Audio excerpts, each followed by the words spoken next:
coming in. We want to be really careful we don't draw too many conclusions until the investigation has taken place.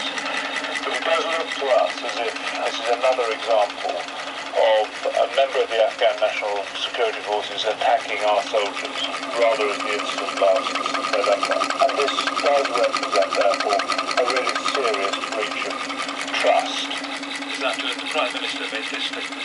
This is obviously absolutely appalling, and our hearts go out to the brave Turkish soldiers and their families. And I think it needs an immediate and urgent investigation, and I discussed that with President Karzai this morning. But I think it's absolutely essential that we don't our strategy or change our approach. It is the right thing to do to build up the Afghan National Army. There are 120,000 of them now. They're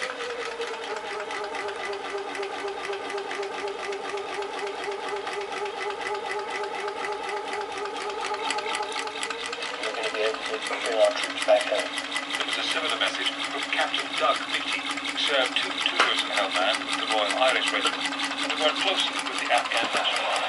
This sort of thing is thankfully rare, and this really should be seen in isolation. If I can give you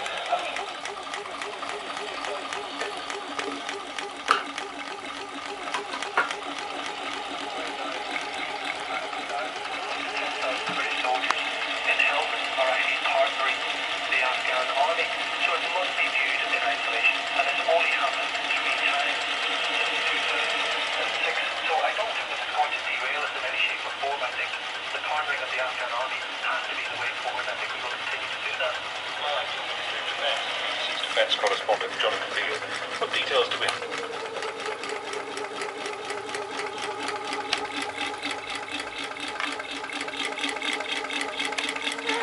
Attack. I think you get a sense of why he used those words when you consider